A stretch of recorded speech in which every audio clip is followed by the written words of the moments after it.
A história emocionante de uma jovem que superou tudo e vai cursar medicina em uma das melhores universidades do Brasil. Com um detalhe muito importante, ela tirou nota máxima em uma prova que muita gente considera a mais difícil. A futura médica é filha de um pedreiro e de uma telefonista.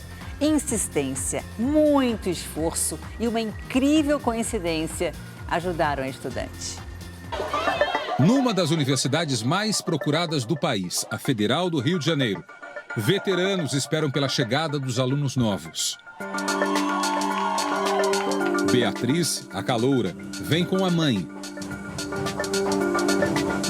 E elas não tinham dimensão da festa de boas-vindas.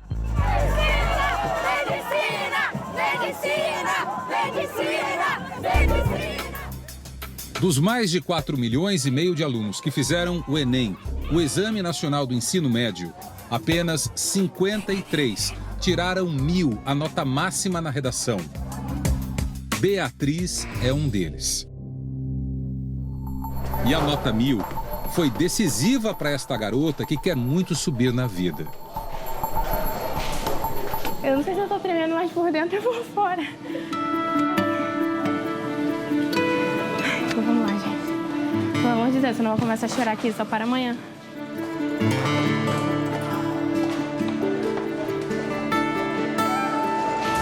Agora sim, com a matrícula feita, ela é oficialmente estudante do curso mais concorrido no país, Medicina.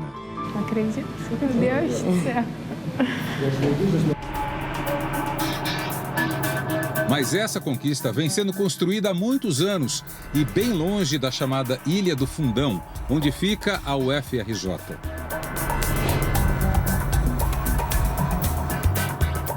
A 30 quilômetros, na zona oeste carioca, está o bairro de Realengo.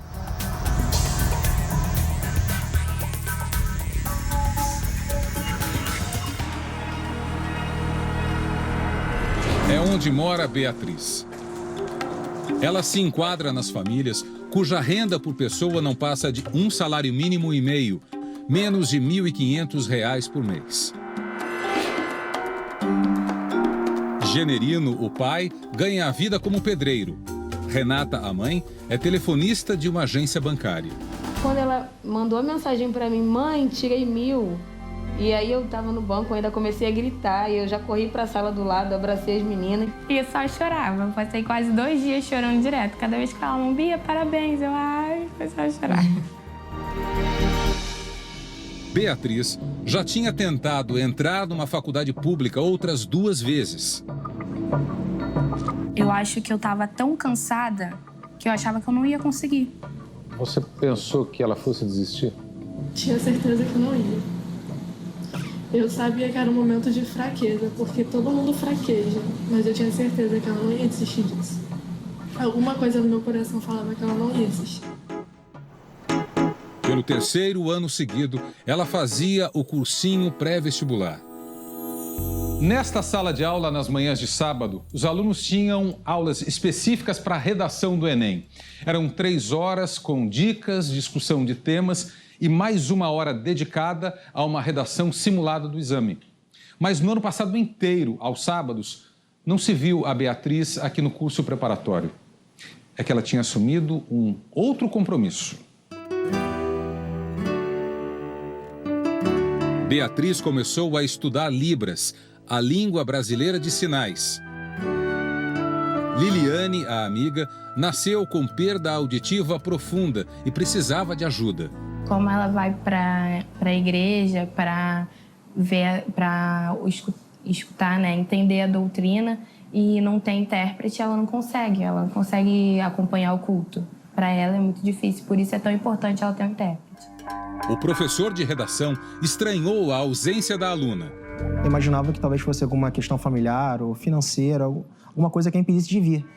As amigas do cursinho temeram pela escolha de Beatriz. Eu fiquei com medo por ela. Ficou? Fiquei. E você, Camila? Eu fiquei receosa também, mas eu sabia da paixão pela Libras, sabia do propósito que ela tinha por trás. Começou com uma ajuda por uma amiga e acabou sendo uma paixão para ela. O que seus pais falaram sobre isso? Minha mãe falou que eu era doida. Beatriz, que fez o ensino médio em escola pública, dependia de uma nota máxima da redação para compensar a deficiência em outras matérias. A Bia, quando chegou aqui, ela tinha realmente muitas dificuldades em matemática. Ela era uma aluna deficiente nesse quesito, né? Logo de início, o meu professor ficou doente, meu professor de matemática, e eles não tinham professor substituto. Então, eu fui ter matemática mesmo no meu primeiro ano do ensino médio, no final do ano. Eu conseguia ver que ela realmente precisava de muito suporte. No primeiro dia do exame, a Beatriz recebeu a prova com questões sobre ciências humanas, linguagens e também o tema da redação. E, para a surpresa dela, o tema era Desafios para a Formação Educacional dos Surdos no Brasil. Num outro local de prova, Thalita vibrou pela amiga. Eu parei de respirar, aí veio a Bia na minha cabeça e eu comecei a rir. A primeira coisa que eu pensei, falei, é pra ela, essa prova foi feita exatamente pra ela.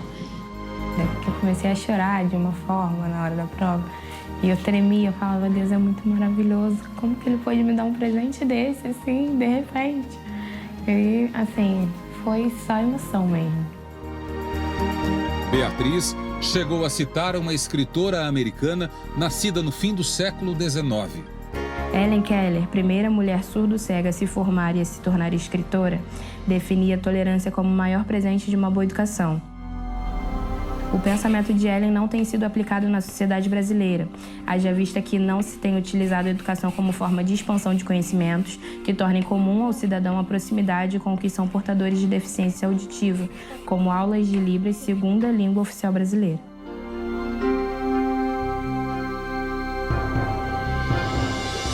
Mal sabia que, ajudando Liliane, Beatriz ajudava a si mesma e ainda servia de inspiração. Eu quero muito fazer Libras. Eu quero ajudar as pessoas. Eu não sabia como é isso, mas eu queria tanto.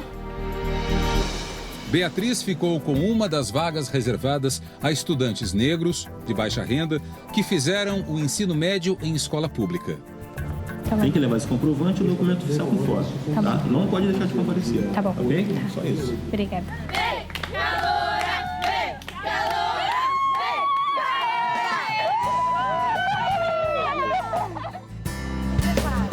Sair dali toda pintada, nada que a aborreça.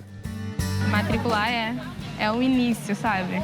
Esse começo foi tudo que eu sempre imaginei, tudo que eu sempre sonhei. É o preço que se paga para ser chamada de doutora. Uma doutora nota 1000.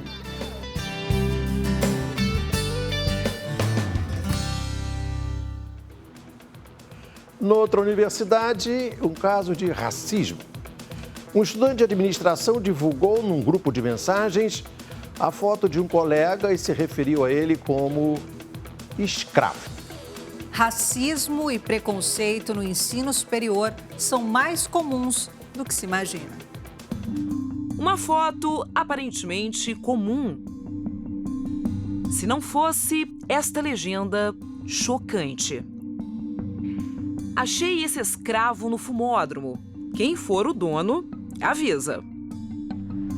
Foi assim que um aluno da FGV, a Fundação Getúlio Vargas, uma das mais tradicionais do país, se referiu ao colega negro que estuda na mesma instituição de ensino.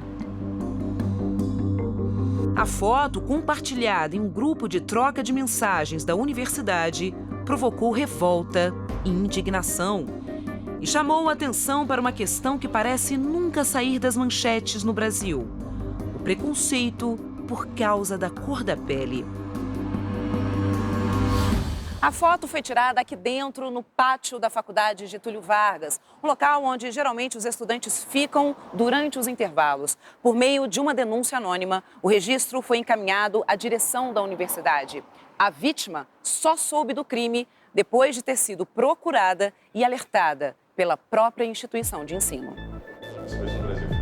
João Gilberto Lima, de 25 anos, é o jovem que aparece na foto, o alvo da ofensa do colega. Eu não acreditei no momento, assim, eu fiquei em choque, assim. Mas... Uma piada de extremo mau gosto.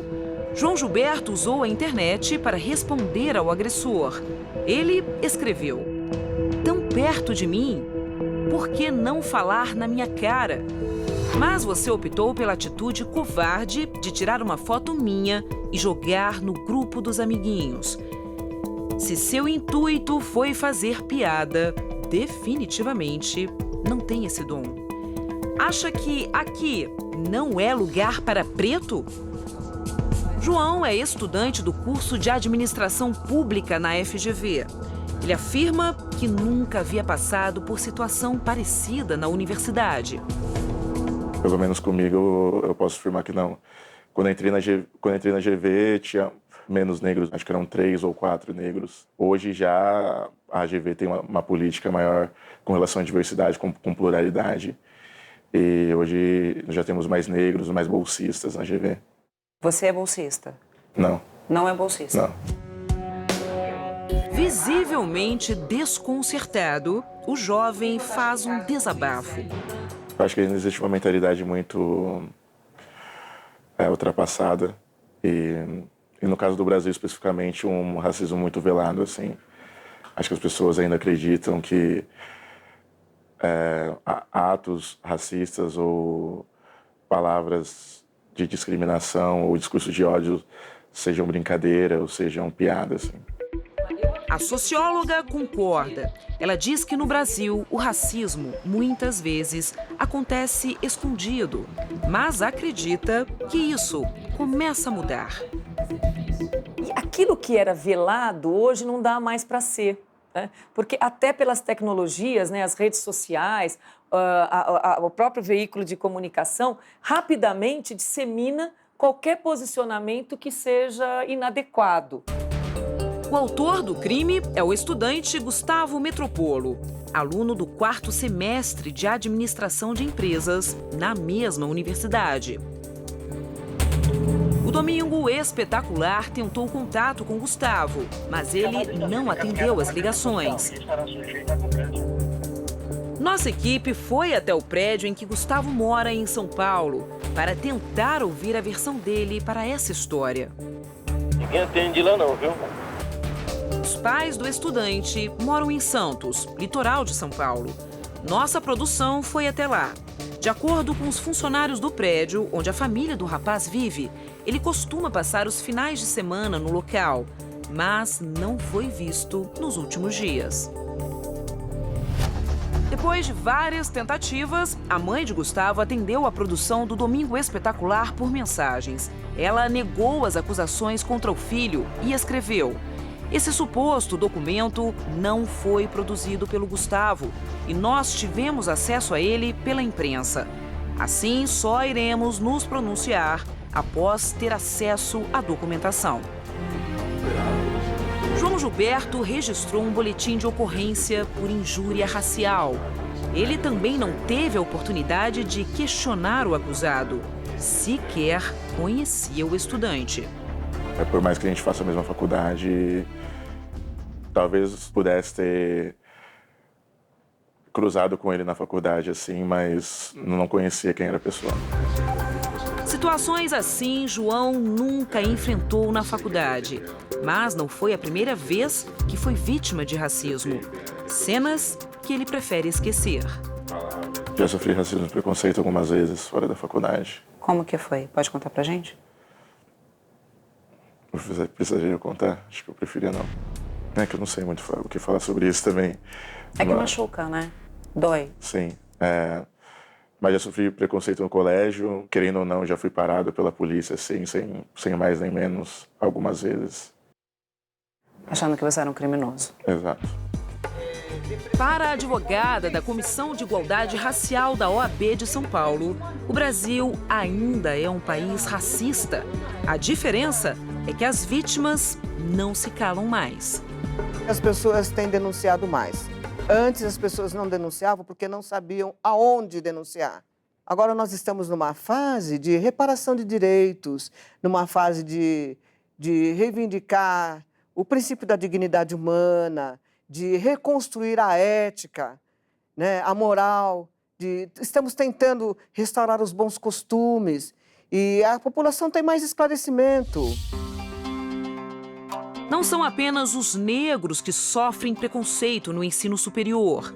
O discurso de uma formanda de outra universidade particular de São Paulo revelou mais um tipo de discriminação.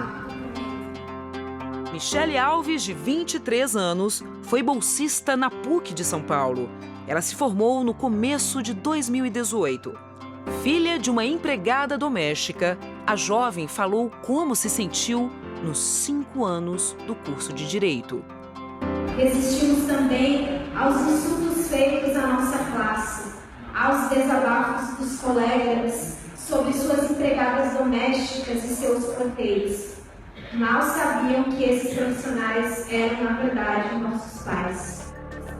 Em um trecho, Michele fala do preconceito dos professores.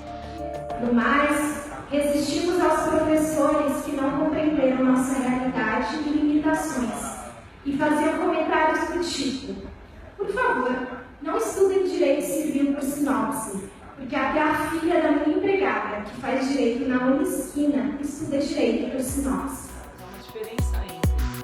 A socióloga confirma que muitos alunos são vítimas de preconceito por causa de sua condição social.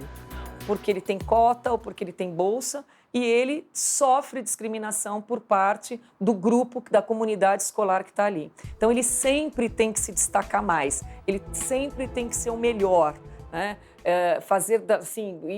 Óbvio, né, que se ele vem de uma condição de renda mais baixa, ele vem da escola pública, com uma série de defasagens com relação ao ensino e aprendizagem dele. Então, ele também tem dificuldade para conseguir levar os estudos dentro da universidade.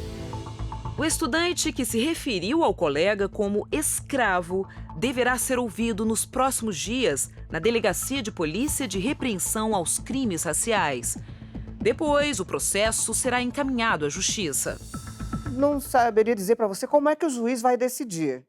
Se ele vai colocar uma pena de prisão, se ele vai apenas conceder uma indenização, porque deve ser pedida uma indenização. A Fundação Getúlio Vargas suspendeu o agressor das aulas por 3 meses. Em nota, informou que tão logo tomou conhecimento dos fatos, tal qual prevê o seu Código de Ética e Disciplina, de imediato aplicou severa punição ao ofensor. A faculdade também criou uma comissão que, ao fim desses 3 meses, decidirá o futuro de Gustavo na universidade. Enquanto a decisão não sai, João deixa um recado e faz um apelo. Eu gostaria de falar para todos os negros e negras que passarem por essa mesma situação, por racismo, por preconceito, que não tenham medo e vão denunciar, fazer a queixa-denúncia, correr atrás dos seus próprios direitos.